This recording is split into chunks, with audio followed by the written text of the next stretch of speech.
Hello friends. तो जैसे कि लास्ट वीडियो में हमने 3.2 के लिए बेसिक कॉन्सेप्ट पढ़ा था, आज हम 3.2 के क्वेश्चंस करेंगे। तो क्वेश्चन नंबर 1 पढ़ते हैं। क्वेश्चन नंबर 1 बोल रहा है, from the pair of linear equations in the following problems and find their solutions graphically.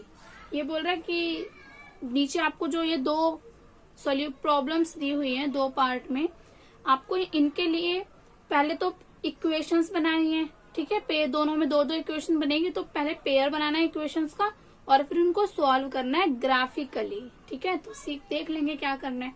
तो आंसर स्टार्ट करते हैं। पहले फर्स्ट पार्ट करते हैं। ठीक है, फर्स्ट पार्ट है 10 students of class 10th took part in mathematics quiz. Class 10th के टोटल मिला के 10 बच्चों ने मैथमेटिक्स क्विज में पार्टिसिपेट किया है।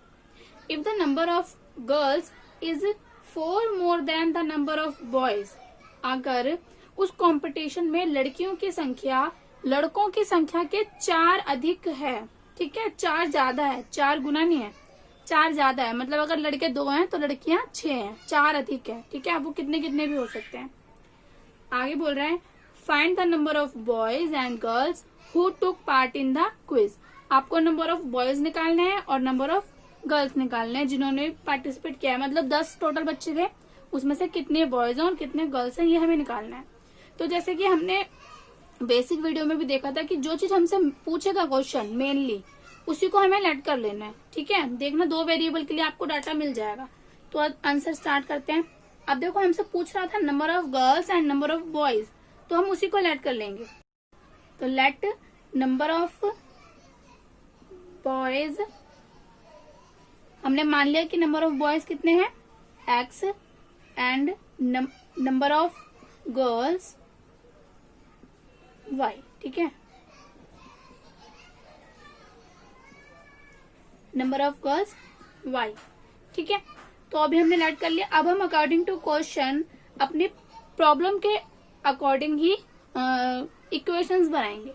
तो सबसे पहले आपको देखना दो डाटा मिलेंगे क्योंकि 2 इक्वेशन बनानी है हमें। तो सबसे पहला डाटा हमें क्या बोल रहा था कि 10 बच्चे हैं जिन्होंने पार्टिसिपेट किया है। तो चाहे कितने भी लड़के हो कितनी भी लड़कियां हो, टोटल मिलाकर कितने हैं 10। ये बन गई फर्स्ट इक्वेशन, इसको स्टैंडर्ड फॉर्म में लिख लो। ठीक है, ये हमारी इक्वेशन 1 बन गई। अब हम क्या करेंगे नाउ, अब सेकेंड इक्वेशन बनाएंगे according to question. Second equation में देखो हमें डाटा क्या बोल रहा था कि उस कंपटीशन में पार्टिसिपेट करने वाले बच्चों में लड़कियों की संख्या ना लड़कों से 4 ज्यादा है। ठीक है, 4 ज्यादा है। मतलब देखो अगर मैं दोनों को इक्वल करना चाहूँ, ये लड़कों की संख्या है लड़कियों की संख्या, क्या ये दोनों बराबर है? बोल रहे हैं नहीं, लड़कियों की संख्या 4 ज्यादा है, वाई जो है ना वो इससे 4 अधिक है, 4 ये ज्यादा है इससे, तो ये इक्वल तो हुआ ही नहीं। इक्वल करने के लिए क्या करेंगे, इसमें भी 4 ऐड कर देंगे, होगा इक्वल। इक्वेशन बन गई। इसको भी स्टैंडर्ड फॉर्म में लिख लेंगे, y को इधर ले आएंगे, ये हुई हमारी स्टैंडर्ड फॉर्म। ये बन गई हमारी इक्वेशन 1, ये हमारी बन गई इक्वेशन 2। पेयर हमने बना दिया। अब हमें क्या करना है, इनका सॉल्यूशन निकालना है ग्राफिकली। उसके लिए पहले हमें इन दोनों के अलग अलग लाइंस ग्राफ पर इनके लाइंस शो करनी पड़ेगी। तो अब हम इनके सॉल्यूशंस निकालेंगे। पहले इसका सॉल्यूशन निकालते हैं।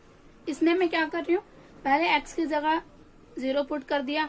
जब हमने x का 0 पुट करा तो y की क्या वैल्यू आएगी, देखो 0 plus y minus 10 equals to 0, ये बन जाएगा। ये तो 0 हो गया, y 10 उधर जाके प्लस का हो जाएगा, तो क्या आ गई y की वैल्यू 10। ठीक है, अब मैं क्या कर रही हूँ, मैं y की जगह 0 पुट कर रही हूँ। जब हम y की जगह 0 पुट करेंगे तो ये 0 हो जाएगा, फिर x माइनस 10 इक्वल 0 बचेगा। x को यहीं रखेंगे, 10 को अपोजिट साइड लेके जाएंगे, प्लस का 10 आ जाएगा, तो x आ गया प्लस का 10। ठीक है, इसका सॉल्यूशंस आ गए। तो अब हम इसके सॉल्यूशंस निकालते हैं। इसमें भी मैं क्या कर रही हूँ, पहले x की जगह 0 पुट कर रही हूँ। जब x की जगह 0 पुट करेंगे तो minus y plus 4 equals to 0 बचेगा, क्योंकि ये तो 0 हो गया।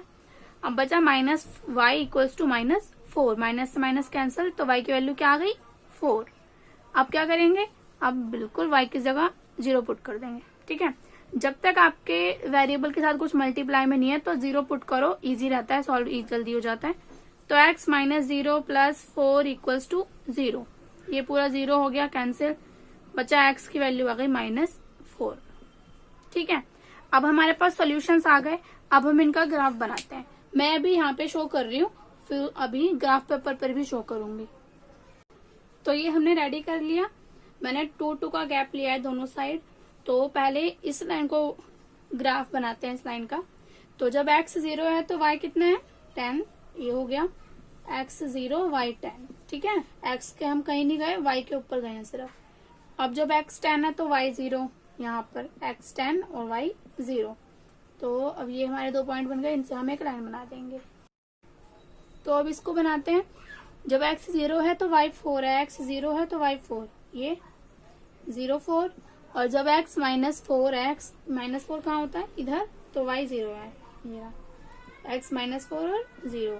अब इस लाइन को अगर हम मिलाते हैं तो ये कुछ इस टाइप से मिलेगी, ठीक है। अब हमने पढ़ा था कि ग्राफिकली सॉल्यूशन का मतलब क्या होता है, वो पॉइंट जहां पर ये दोनों एक दूसरे को इंटरसेक्ट करती हैं, ये पॉइंट। अब इसको देखो, इसके कोऑर्डिनेट क्या बन रहे हैं, इसको नीचे टच करके देख सकते हैं आप।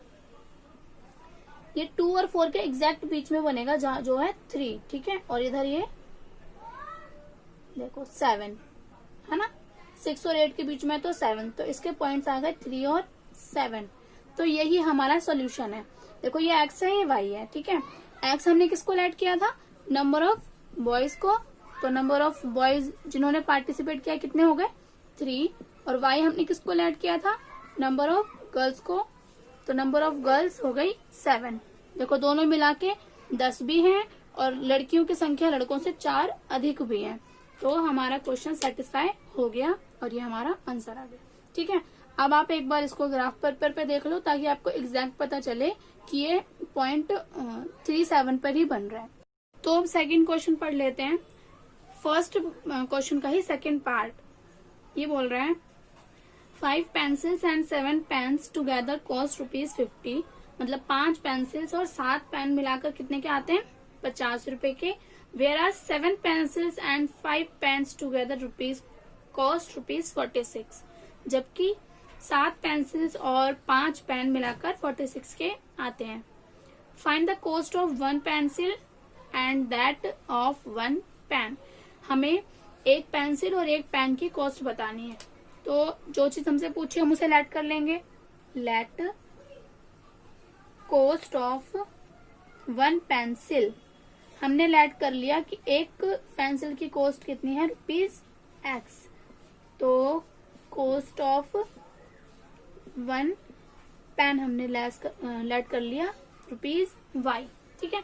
अब अकॉर्डिंग टू क्वेश्चन हम इसकी इक्वेशन बनाएंगे। तो क्वेश्चन में हमसे बोल रहा था कि 5 पेंसिल्स एंड 7 पेन मिलाकर 50 रुपए के आते हैं। अब आप मुझे बताओ कि अगर एक पेन 5 रुपए का है तो 5 पेन कितने के लाओगे, 25 के लाओगे ना। अगर एक पेन 5 रुपए का है तो 5 कितने के लाओगे 25 रुपए के, ठीक है। तो अगर एक पेन Y रुपीस का है तो 7 कितने के लाओगे 7 into Y, है ना। तो क्या हो जाएगा 7Y। तो ये तो हो गई पेन की कॉस्ट, टोटल 7 पेन की कॉस्ट। अब देखो पेंसिल कितनी है 5 पेंसिल लिए है। तो अगर एक पेंसिल मान लो 2 रुपए की है तो 5 कितने की होंगी 10 रुपए की। तो ऐसे ही अगर एक पेंसिल X रुपीस की है तो 5 कितने की होगी 5X की, ठीक है। तो मतलब 5 पेंसिल की कीमत हो गई 5X और 7 पेन की हो गई 7Y। और दोनों मिलाकर हमें कितने बता रखा है, कितने के आते हैं ₹50 के, ठीक है। यहाँ पे रुपीज मत लगाओ 50। इक्वेशन बन गई, स्टैंडर्ड फॉर्म में लिख लो, नहीं भी लिखोगे तो भी चलेगा पर लिख लो आप, ठीक है। ये हमारी फर्स्ट इक्वेशन बन गई। अब हम क्या करेंगे सेकेंड इक्वेशन बनाएंगे। सेकेंड इक्वेशन के लिए हमें दूसरा डाटा देखना होगा। सेकेंड डाटे में हमसे बोल रहा है कि 7 पेंसिल्स और 5 पेन्स मिलाकर हैं 46 के, बन गई, ठीक है। तो 7X plus 5Y minus 46 equals to 0।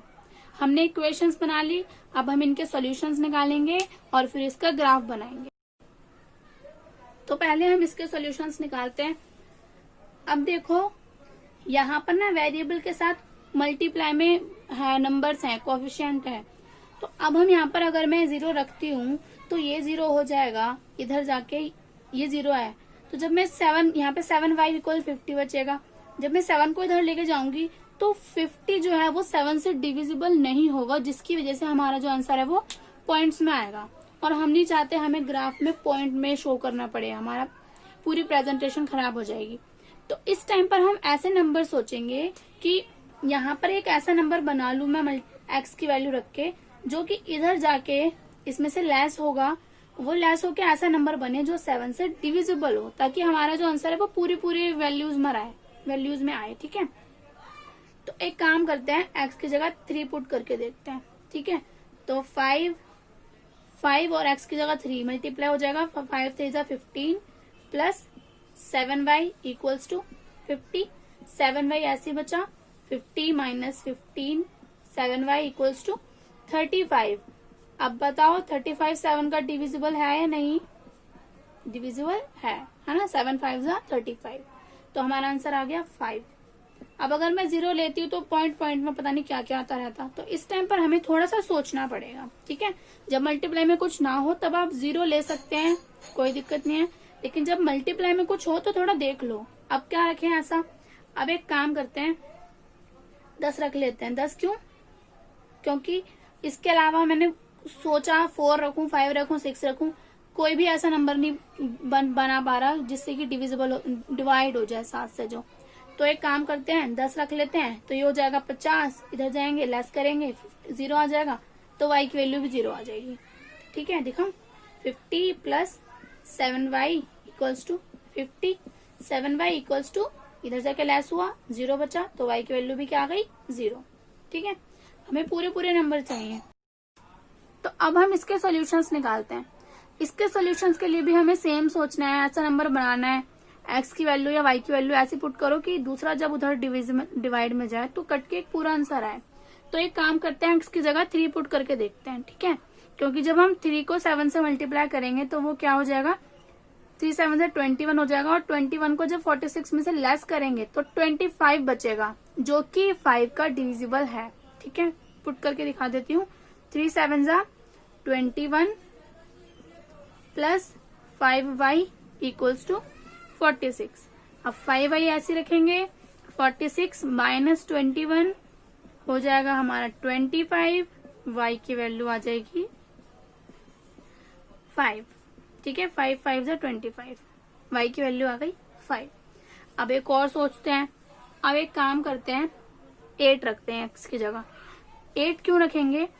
देखो, 8 7 जा 56। ठीक है, भले ही 56 इससे बड़ा है, लेकिन माइनस प्लस करने पर वो ऐसा नंबर ला रहा है जो 5 से डिविजिबल है, 10 है ना। दिखाते हैं करके। तो 7 into 8 plus 5y equals to 46। 7 8 जा 56 plus 5y equals to 46। 5y equals to 46 minus 56। अब देखो यहाँ पे क्या बचेगा? माइनस का 10 है ना, प्लस माइनस माइनस 10 हो गया, और जो बड़ा नंबर है वो 56 है, उसके आगे माइनस है तो माइनस आएगा। अब y की वैल्यू आ जाएगी 5 1 5, 5 2 10, y की वैल्यू आ गई -2। तो हमने ये रेडी कर लिया। तो पहले इस इक्वेशन को पुट करते हैं, मतलब प्रेजेंट करते हैं। तो जब x 3 है तो y कितना है? 5। x 3 है, y के लिए ऊपर जाएंगे, यहाँ बन गया। ठीक है, 3 5 कोऑर्डिनेट लिख दिए। जब x 10 है तो y 0 है, 10 0। अब इनको मिला देते हैं कुछ इस टाइप से। ठीक, अब इस लाइन को मिलाते हैं। जब x 3 है तो y 5 है, सेम पॉइंट आगे। जब x 8 है तो y -2 है, इधर 8 एंड -2। ठीक है, तो अब ये बन गया। अभी हम इसको ग्राफ पर भी देखेंगे। तो अब आपको दिख रहा होगा कि कौन सा कॉमन पॉइंट है। सॉल्यूशन का मतलब कॉमन पॉइंट जो दोनों लाइन पर हो। तो कॉमन पॉइंट कौन सा है? ये। तो यही हमारा सॉल्यूशन है 3 5। ठीक है, इस पर तो एग्जैक्ट दिख गया। एक बार ग्राफ पर भी देख लेते हैं। और यहाँ पर हमें इक्वेशंस पर लाइन पर उनकी इक्वेशंस लिख देनी है। 5x plus 7y equals to 50 और ये 7x plus 5y equals to 46। ठीक है, तो हमसे पूछा क्या था, हमने x और y किस किस को ऐड किया था, हमने x ऐड किया था कॉस्ट ऑफ पेंसिल को और y ऐड किया था कॉस्ट ऑफ पेन को। तो हमारा x कितना आ गया 3, तो कॉस्ट ऑफ 1 पेंसिल क्या आ गया ₹3 एंड कॉस्ट ऑफ 1 पेन कितना आ गया ₹5। तो क्वेश्चन नंबर 2 पढ़ते हैं। On comparing the ratios A1 divided by A2, B1 divided by B2 and C1 divided by C2, find out whether the lines representing the following pairs of the linear equations intersect at a point are parallel और coincident. Means हमें जो ये parts दिए हुए हैं second question के, हमें इनको कंपेयर करना है A1 divided by A2, B1 divided by B2 and C1 divided by C2 से। और उसके बाद ये बताना है कि ये जो लाइंस हैं इनके ग्राफ कैसे बनेंगे, इंटरसेक्टिंग होंगे, पैरेलल होंगे या कोइंसिडेंट होंगे। ठीक है, तो स्टार्ट करते हैं सेकंड का फर्स्ट पार्ट से। तो फर्स्ट पार्ट है 5x minus 4y plus 8 equals to 0 and 7x plus 6y minus 9 equals to 0। अगर आपको याद हो तो ये A1 होता है, ये B1 होता है, ये C1, A2, B2, C2। ठीक है, तो कंपेयरिंग स्टार्ट करते हैं। बाय कंपेयरिंग हम किससे कंपेयर कर रहे हैं, सबसे पहले याद रखना हम A1 और मतलब A1 divided by A2 and B1 divided by B2 इनको कंपेयर करेंगे। ठीक है, अगर ये इक्वल आ गए तो हम C पर जाएंगे, अदरवाइज यहीं पे रुक जाएंगे। तो सबसे पहले A1 क्या है 5, A2 क्या है 7 एंड B1 क्या है -4। अगर किसी के आगे माइनस है तो वो माइनस साथ में आएगा। B2 क्या है 6। अब देखो क्या ये इक्वल है, ये तो इक्वल है नहीं क्योंकि ये डिवाइड नहीं हो रहा, और अगर ये होगा भी तो इक्वल नहीं आएगा। तो 5/7 is not equals to this.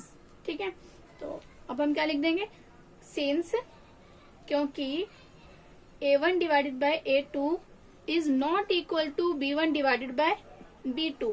अगर आपको याद हो बेसिक कॉन्सेप्ट में यही पढ़ा था कि इस वाले केस में क्या होता है, लाइंस कैसी होती है। तो हैंस ये कैसी होंगी, दीज आर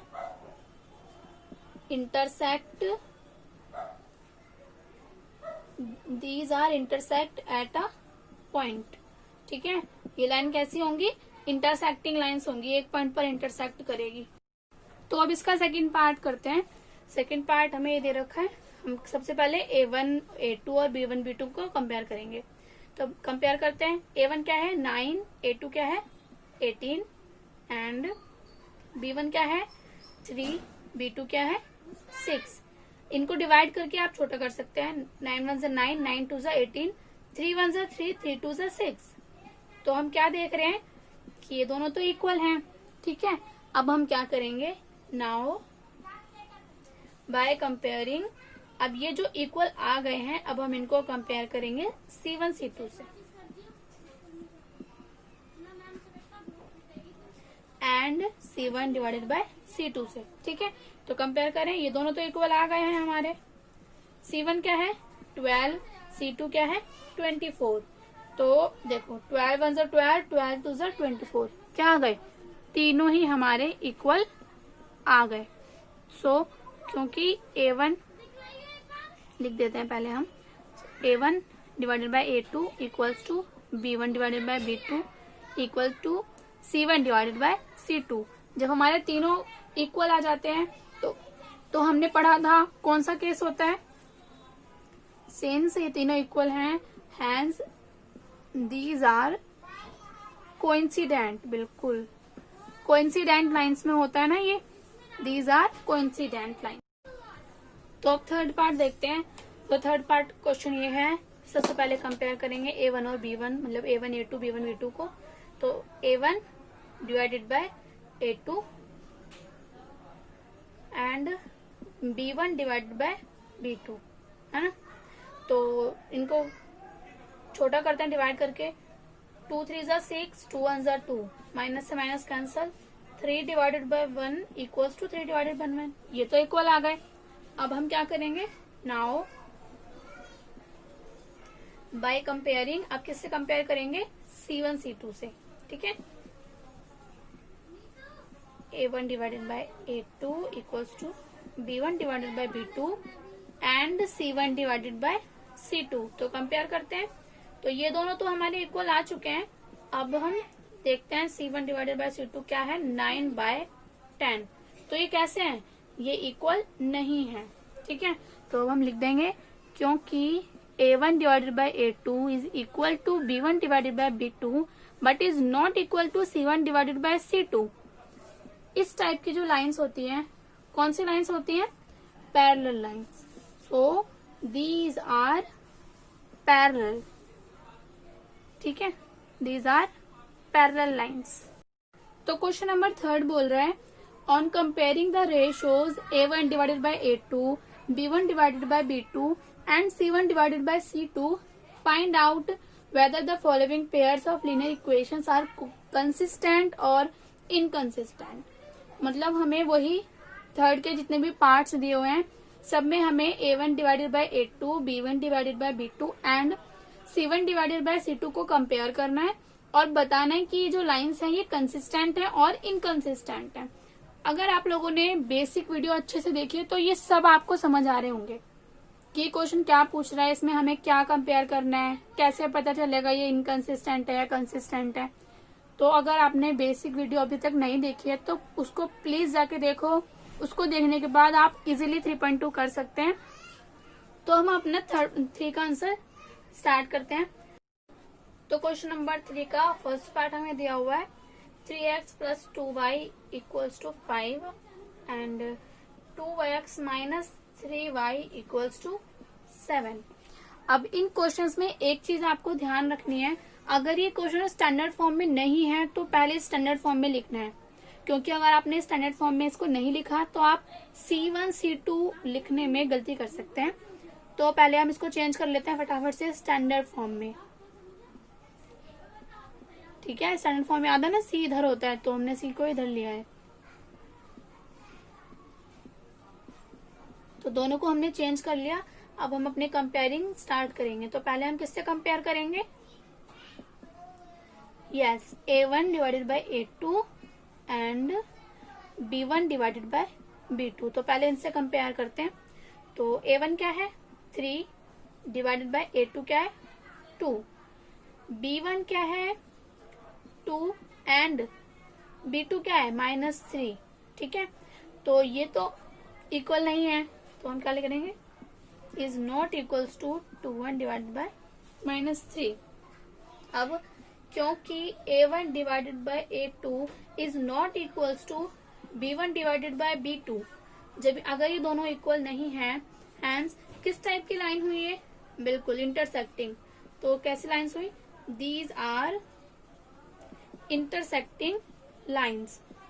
और हमने पढ़ा था कि इंटरसेक्टिंग लाइंस कैसी लाइंस होती हैं, हम उन्हें क्या बोलते हैं, हम उन्हें बोलते हैं कंसिस्टेंट। तो हैंस these are consistent, ठीक है। तो थर्ड का सेकंड पार्ट है, हमें 2 इक्वेशन दी हुई हैं। इसमें भी देखो हमें स्टैंडर्ड फॉर्म में नहीं दिया हुआ था तो हमने चेंज कर लिया। स्टैंडर्ड फॉर्म में चेंज करने के लिए क्या करना है, बस इसको इधर ले आना है। ये हमारा C है, इसको हम इधर ले आएंगे तो इधर ही प्लस का इधर आके माइनस का हो जाएगा, सेम यहाँ पे भी होगा, माइनस का 9 हो जाएगा, ठीक है। तो कंपेयरिंग स्टार्ट करते हैं। A1 क्या है, 2 और A2 हमारा 4, B1 -3, B2 -6। तो अगर अब हम इनको डिवाइड करते हैं तो 2 1 ज़ा 2, 2 2 ज़ा 4, 3 1 ज़ा 3, 3 2 ज़ा 6 और माइनस से माइनस भी कैंसल। तो ये दोनों क्या आ गए, इक्वल आ गए, ठीक है। तो A1 और A divided by A2, B divided by B2 अगर हमारा आ जाता है तो अब हम किससे करेंगे, नाउ तो अब हम इसको कंपेयर करेंगे C1 और C2 से। तो ये दोनों तो हमारे इक्वल आ गए, A1 डिवाइडेड बाई A2 और B1 डिवाइडेड बाई B2। अब हम क्या करें, C क्या है हमारा -8 और C2 क्या है -9। माइनस से माइनस तो कैंसिल हो जाएगा, लेकिन ये तो डिवाइड नहीं होंगे ना, तो ये हमारा इक्वल नहीं आया इनके, ठीक है। तो क्योंकि A1 divided by A2 is equal to B1 divided by B2 but is not equal to C1 divided by C2। तो इस टाइप की जो लाइंस होती हैं वो कैसी होती हैं, parallel lines. So these are parallel lines. और हमने पढ़ा है कि पैरेलल लाइंस को हम क्या बोलते हैं, yes, hence these are inconsistent, ठीक है, दीज आर इनकंसिस्टेंट।